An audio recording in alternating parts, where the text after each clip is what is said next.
palang lamang ang Dominican. Lamang ng 5.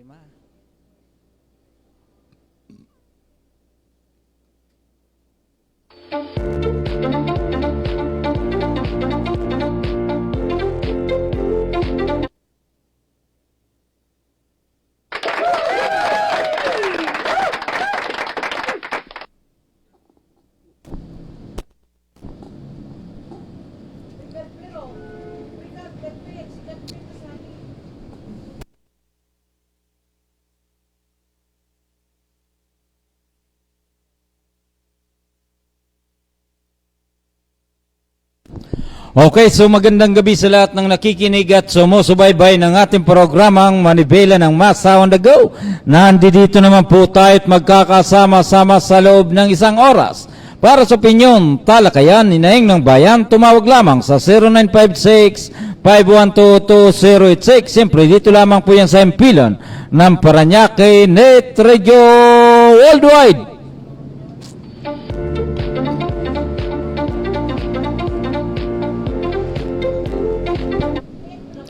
Luzon, Visayas at Mindanao. Ito po ang inyong lingkod, Gaspar Latam, na nagsasabing sa umaga, sa tanghali, maging sa gabi, tayo magkakasama-sama dito po sa ating programang Manibela ng Masa on the Go.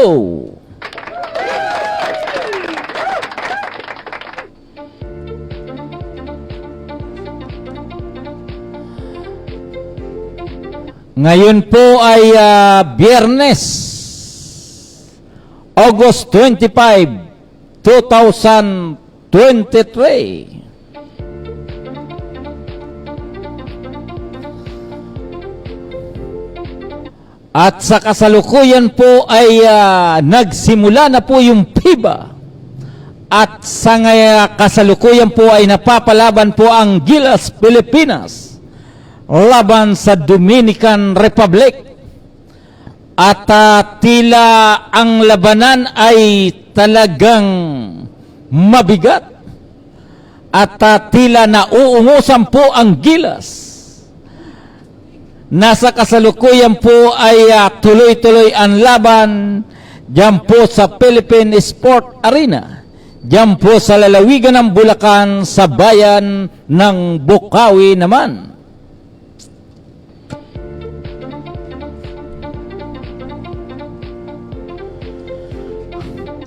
At ngayong araw ay holiday. Opo, dahil sa pamamagitan po ng executive order para bigyan daan ang pagbubukas po ng laban po ng FIBA na to dito po sa ating bansa. Palakpakan po natin. At kanina tila nangibabaw yung Italiano. So yung pong mga nagsipagdalo diyan po sa yung pong mga nanood diyan sa physically na nanood po diyan sa Philippine Sport Arena, sana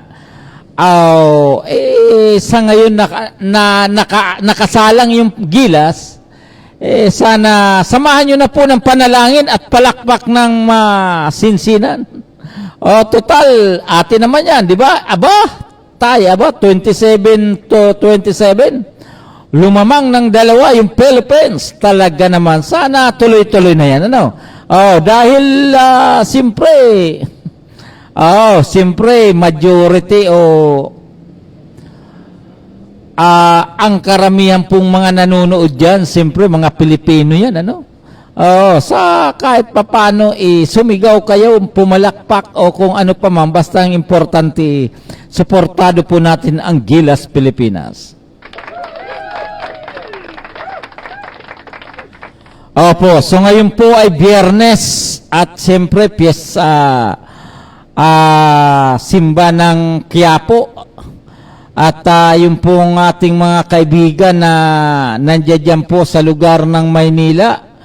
At yung pong sa lugar ng MOA, diyan po sa Mall of Asia naman, at talagang talagang dinumog po ng ating mga kababayan yung kanina yung pong MOA. At siyempre hanggang ngayon, sana yung pong ating mga kababayan naman na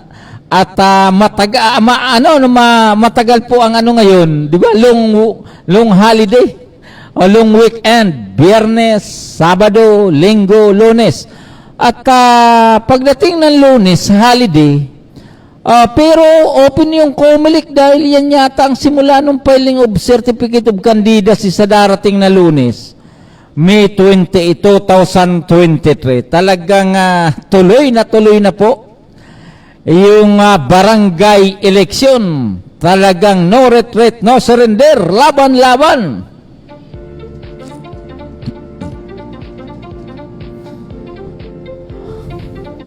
At yung pong magandang balita, yung pong ginagawang poste po ng Skyway dito po sa Barangay San Dionisio, talagang sabi nga po nabuhusan na at ngayon po ay matigas na at maganda na po ang daloy ng trapiko dito po sa kabaan ng Dr. E. Santos Avenue. Opo, dahil sa natapos na po yung trabaho. Pangalawa, inayos pa po yung kalsada. Opo, kaya yung pong dating traffic, 3 araw ko na nadadaanan na talagang smooth na po ang takbo ng ating mga sasakyan. Dito po sa harap ng Barangay San Dionisio. Palakpakan po natin yan. Maganda na po, maganda. Opo, at kagabi naman, yung pong mga kabataan, opo, nagkaroon po ng celebration yung mga kabataan dito po sa lungsod ng Parañaque. Opo, kagabi, alas 11 na, yung mga kabataan naglalakad. Opo, kasi sila po ay nanood ng concert nung linggo ng kabataan, Celebration po nung, siyempre, ito po ay organized ng SK Federation sa panguna po ni Hana Florea Condina, Condina, na talaga naman si SK President at tila tatakbo po ng kagawad ng San Dionisio. Regards ko po kayo. At yung pong ating mga kababayan naman, lalong-lalo na po yung usapin sa sangguniang kabataan. So batid po natin na ito naman ay bahagi na talaga yan ng ating kultura, bahagi na po ng ating politika. Opo, sana sa mga darating na SK eleksyon, sana makakuha po tayong mga SK chairman na talagang nakatutok po sila doon sa mga ng kabataan, di ba? Kasi marami po tayong nakita mga kabataan na tila nung sila po ay umupo, gano'n din po yung mga kagawad. Wala pong ibang nakikita natin na proyekto, basketball, paliga-liga, so style bulok. Opo, pero mayroon naman na mga kabataan na isipin mo, nagbibigay sila ng scholarship doon po sa mga estudyante na nasa kolehiyo, po, walang pili, private man o pampubliko, basta nag-aaral ng college, sila po ay binigyan ng allowance.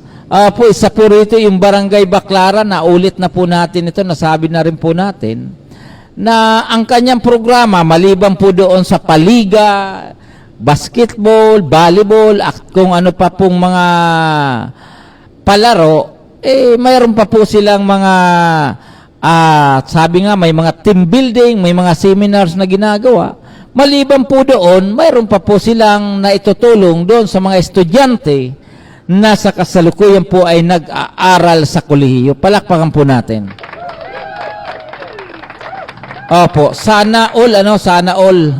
So marami naman po dyan na so halata naman natin yung mga kabataan na talagang nagsiservisyo. At saka yung mga kabataan ay tila wala, palipas oras lamang. Okay, dun po sa atin mga kaibigan, Opo, dito po sa ating programang Manibela ng Masa on the Go, ang oras po natin ay ganap ng alas 8:32. Mr. Chairman, patalastas please. Senro and yours in public service. Aba, ano na po? Aba, 31 to 32. Dominican versus Philippines. Okay na?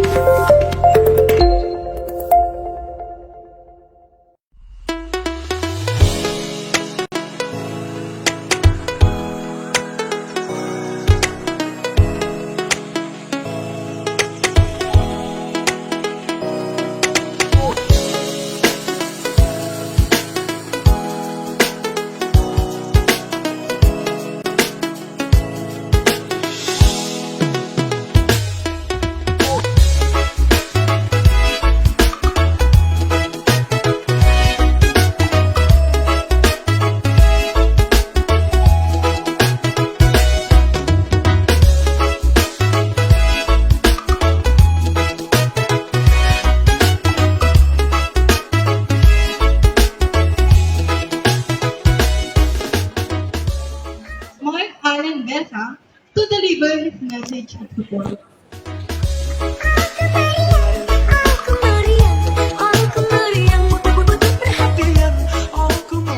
Ito po isa pong mga kalikasan at maagos na hapon po sa ating lahat. Gusto ko magandang batiin ang mga kapitan na dito ngayon.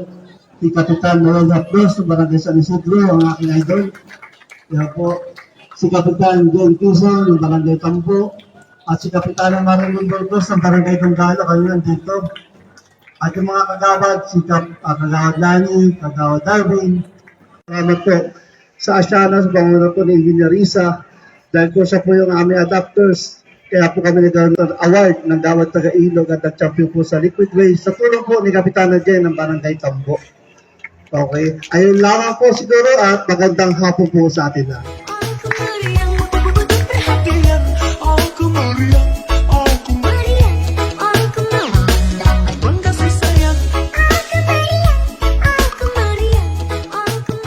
Sa ating mga kawani po ng DNR sa pangunguna ni Director Bobby Tagapan, DNR NCR Mayos South,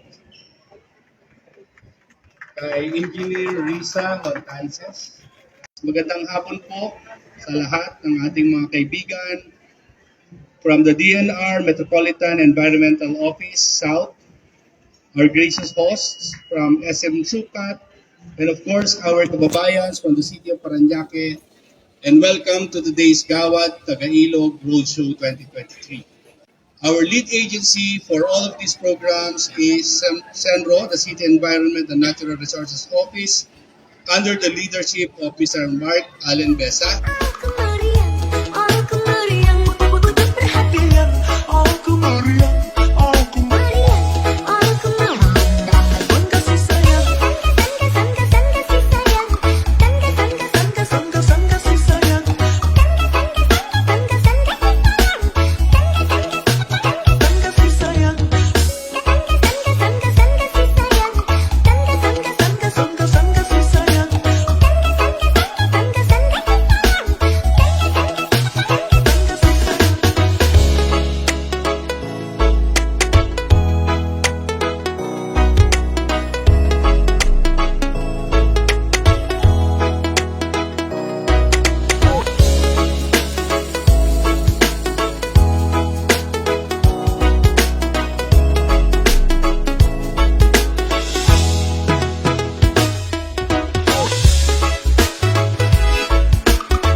sa ating lahat.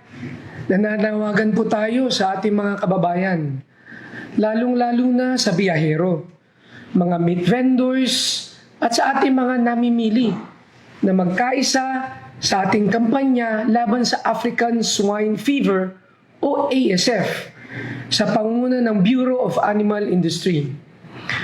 Ang ASF ay isang viral disease na mabilis kumakalat at pumapatay ng mga baboy. At kung hindi mapipigilan, ay matindi ang epekto nito sa industriya. Especially sa mga baboy, lalo na sa mga nag-aalaga nito. Kaya buong puso po ang suporta ng pamahalang lungsod ng Parañaque sa kampanyang Super Pig at Dr. V upang ipaabot sa lahat ang kahalagahan ng pagsunod sa mga hakbang upang mapigilan ang pagkalat ng African Swine Fever. Sa mga nagbebenta ng baboy sa palengke man o sa internet, kumuha tayo ng Certificate of Meat Inspection or Meat Inspection Certificate mula sa Veterinary Service Office at i-display ito sa iyong mga pwesto o website. Para naman sa mga consumers, bumili lamang tayo ng karning baboy mula sa mga sellers na may Certificate of Meat Inspection or Meat Inspection Certificate upang matiyak ang binibili natin ay hindi namatay dahil sa ASF. Sa mga biyahero naman, iwasan po natin magdala ng karning baboy at iba pang pork products. At kung hindi maiiwasan, ay ideklara sa Veterinary Quarantine Service upang masuri. Kayang-kaya nating supuin ang pagkalat ng ASF kung tayo ay magtutulungan at magkakaisa. Iligtas natin ang kabuhayan ng ating mga nag-aalaga ng baboy. Upang sa ganun, ay matiyak nating meron din tayong mabibili at abot kaya ang presyo ng karning baboy sa mga pamilihan. Muli po, nananawagan tayong magkaisa ang lahat sa kampanya laban sa African Swine Fever. Maraming salamat po. Ayan. Okay, so talaga naman matindi ang labanan, ano? 38 versus 34. Nangunguna po ang Dominican Republic.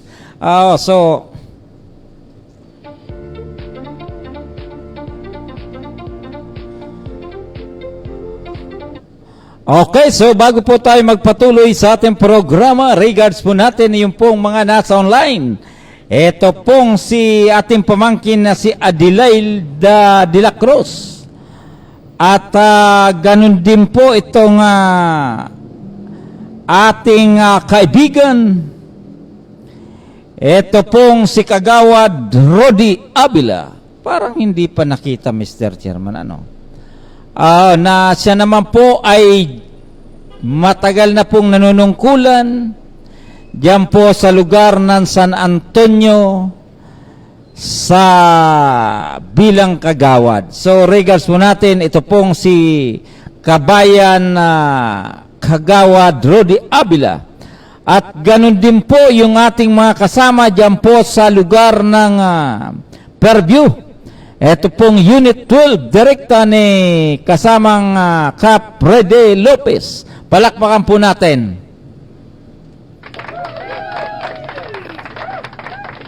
At tila nagkaroon po ng Zoom meeting dyan po sa lugar ng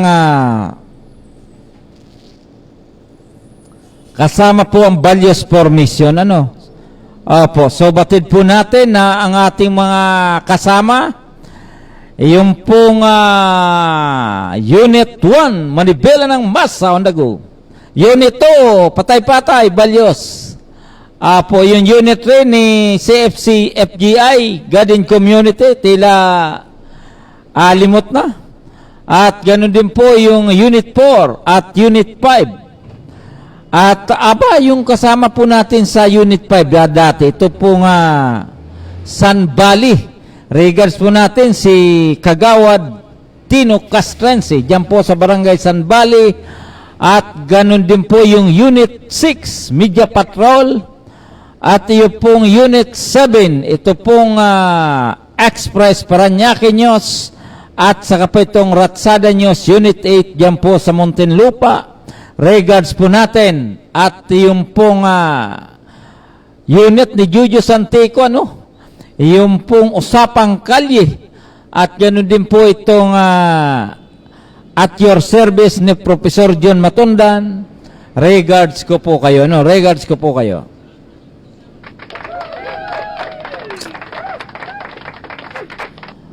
Opo, so sana yung pong ating mga kababayan, dahil mainit na mainit ang labanan, ay talaga naman ito pong Dominican Republic, tila talagang, kasalukuyan po ang score, all, 38-38. Philippines 38, Dominican 38. So sana, yung pong ating mga nanonood dyan sa Philippine Sport Arena, samahan nyo na po ng panalangin para naman kahit papano sa unang laban tayo po ay magwagi. Kasi Pilipinas yan, siyempre, tayo po ang palakpakan po natin.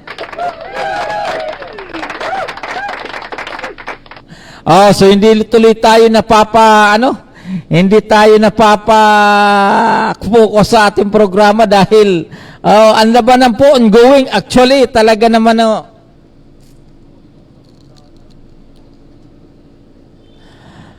at yung pong ating mga kaibigan dito po sa lugar po ng Cavite, regards po natin si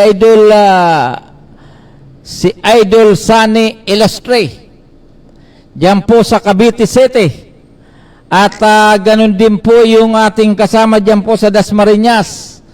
Ito po si Rectang Puna News Online. Kumusta ka na po, Manoy? Rectang Puna News Online, Roger Omeres. At ganun din po ang ating kasama dyan po sa lugar ng GMA Cavite. Ito pong si Miss Elsa Obispo. Kumusta ka na?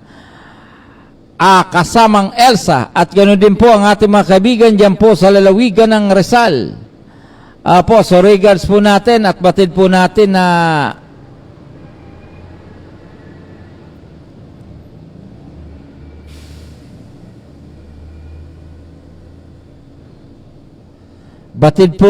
na bagamat pabugso-bugso ng ulan, kanina maganda na po ang panahon, maghapon maganda po ang panahon at naka-meeting po natin si Doc Neil po na sana maging ang ating pinag-usapan, maging produktibo.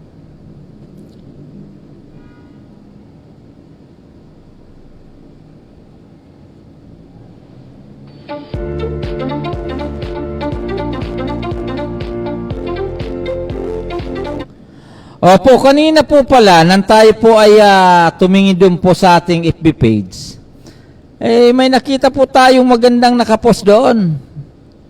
Yung pong dating senador na si Senador Panfilo Lacson, Opo, so maganda po ang kanyang post, kaya isinare ko rin. Opo, dahil nakalagay po doon para panigurado daw po, sana magtayo nung EDCA site diyan po sa West Philippines, nasakop naman po ng Pilipinas. Tila maganda pong palatandaan po ang ganong pananaw para sigurado. At kung sakaling magkaroon na po ng EDCA site yan sa ating teritoryo naman, so malalaman po natin kung talagang ano po ang magiging hakbang. Ito nakalagay. Ito po ay galing sa post ni Senator Panfilo Lacson. Logical and best solution, install EDCA sites at Ayungin Shoal, part of Philippines economic zone.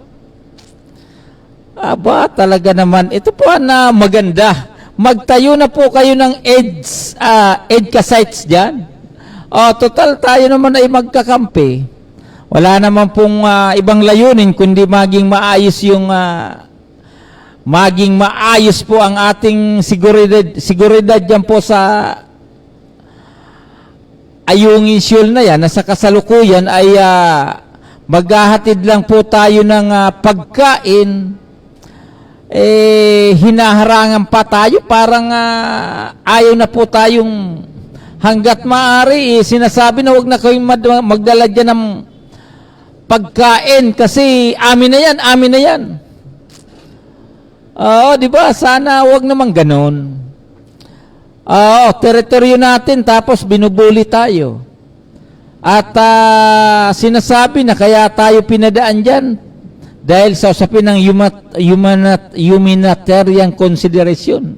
Humanitarian consideration daw. Pati tayo nabubulol dyan sa humanitarian na yan dahil nakakainis ang ganong pahayag. Halimbawa, kapag tayo ba, halimbawa ang Pilipinas ba, alam ko naman kung sakaling pwede naman yatang papalitan yung ng China dito sa ating bansa. Yung kanilang utusan dito sa ating bansa, baka pwedeng papalitan na yan para nakakasawa rin paminsan-minsan. Di ba? Asa na ba kasama natin si nasa na ba yun? Asan kanina nandito si Jojo sabi ni Jojo, yung daw pong lugar ng Baklaran so naikwento natin dahil siya po ay kanina daw ay dumampo dyan sa lugar ng Baklaran sobrang dami na naman daw po ng dami na naman daw po nung tawag nito. Sa dami na naman daw po nung vendors dyan sa along Quirino Avenue sa Baklaran. Ganon din po itong Redemptorist Road at saka yung sa may LRT. Kaya lang wag mo nang yan. Di ka pa nagsawa dyan. Every now and then, ganon ang dyan, problema. Dahil supposed to be, malinis po yan nung isang araw. Pero ngayon, bumalik na naman. Bakit daw? Doon po sa atin mga kaibigan, bali yung ating mga nanonood, napunta po sa PIBA dahil ongoing ngayon ongoing po yung labanan. Na tila yung ating bansa naman, ano ba nakalagay? Mukhang mayroon nakalagay dyan. Ano ba nakalagay? GCash ba yan? Pwede ba yan magpadala ng GCash dyan sa laban? Litis, Donor, Crescia, talagang naman, donor. Pwede pala, so, donor, metro outsource, advertising, pwede pala, talaga naman, ilan na ba yung score? Talaga, nanonood po kasi ako ng laban ng Dominican versus Pilipinas. Pagpasensyahan nyo na dahil talaga naman magandang laban. Talagang close fight ang nagiging labanan ng Pilipinas. Sana yung po mga nasa online, manalangin po tayo. At ganoon din po yung mga nasa yung po mga nanonood, sana manalangin din po kayo.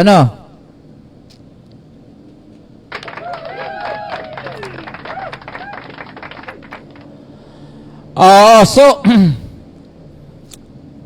yung pong ating mga kasama pala, so magkakaroon po tayo ng meeting hanggat maaari para maayos na po ang ating yung pong hindi masyado interesado, wala naman pong problema. So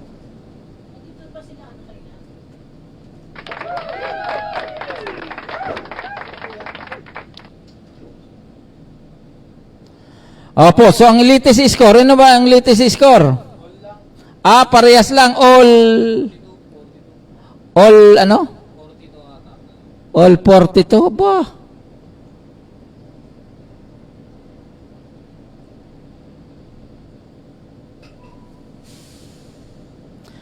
Mr. Chairman, patalastas please. Senro, again. Hindi pa nalabas yung picture nito. Nalabas ko na kanina.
support.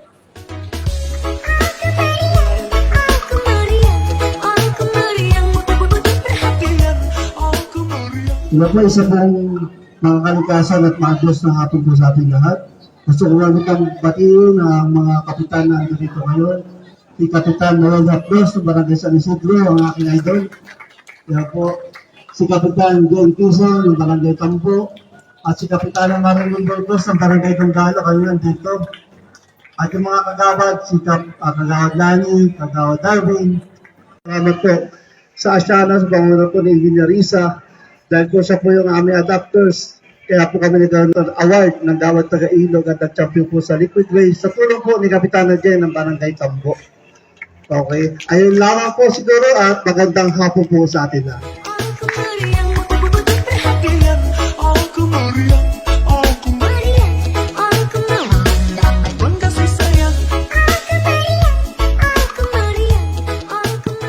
Sa ating mga kawani po ng DNR, sa pangunguna ni Director Bobby Tagapan, DNR NCR Mayo South, kay Engineer Risa Montances. Magandang hapon po sa lahat ng ating mga kaibigan from the DNR Metropolitan Environmental Office South, our gracious hosts from SM Sukat, and of course our kababayans from the city of Parañaque, and welcome to today's Gawad Taga-Ilog Roadshow 2023. Our lead agency for all of these programs is CENRO, the City Environment and Natural Resources Office, under the leadership of Mr. Mark Allen Besa.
Sige.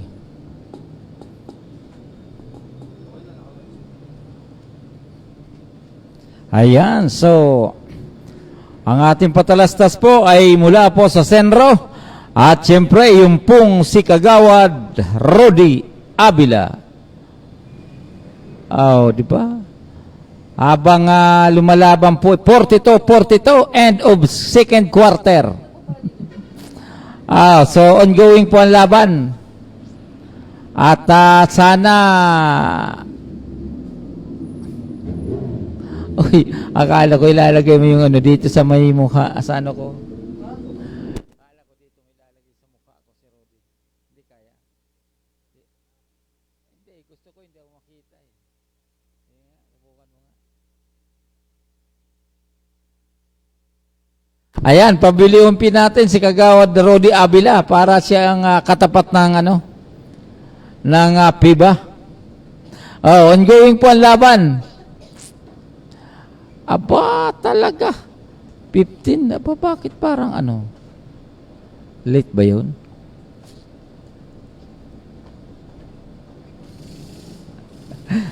So, Yung po nga kaibigan po natin dyan sa Barangay Santo Niño, regards ko po kayo. Kumusta na po ang ating kagawad dyan po si kagawad, aspirant kagawad na si Muhammad Arisgado. Ayan. Kaya na muna yan. Ayan ha, si kagawad Rodi Avila. Solo niya po ngayon ang programa natin. Dahil katapat niyan po ay yung laban ng PIBA. Si kagawad Rodi Avila, batikan po yan sa serbisyo.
Okay na, Chairman. Ano mo na yan? Tanggalin mo yung Rodi.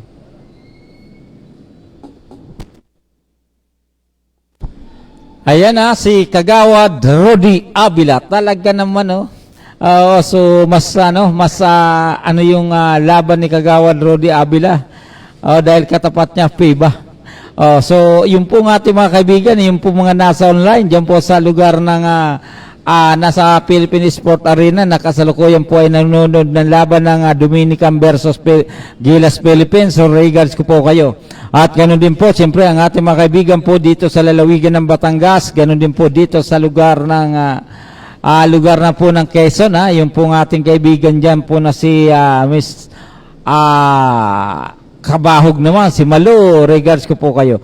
At siyempre, ang oras po natin ay halos alas 9 na ng gabi. At ngayon naman po ay Biyernes, maaga po tayo magpapaalam dahil sinusubaybayan po natin ang laban po ng Gilas Pilipinas versus Dominican Republic. Dahil sa kasalukuyan ay tila talagang close fight ang laban. Opo, talagang ang ating mga players naman, bagamat ang lalaki po ng kalaban talaga naman na hindi nagpapaiwan. Opo, sana doon po sa ating mga kaibigan suportahan po natin ang laban ng ating kababayan, Gilas Pilipinas versus Dominican Republic na sa kasalukuyan ongoing po ang labanan. Doon po sa ating mga kaibigan, Mr. Chairman, pakihanda mo na itong pagbati natin ng happy birthday na sana po ngayong Biyernes. Ngayon po ay August 25, 2023. Nasa kasalukuyan po ay tuloy-tuloy po ang laban ng Gilas Pilipinas versus Dominican Republic. Okay, doon po sa atin mga kaibigan, Luzon, Visayas at Mindanao. Ito po ang inyong lingkod, Gaspar Latam, na nagsasabing sa wagas tanghali, maging sa gabi, tayo magkakasama-sama dito po sa ating programang Manibela ng Mason na Mr. Chairman. Happy birthday. Pagbigyan na po natin ang laban ng Gilas Pilipinas.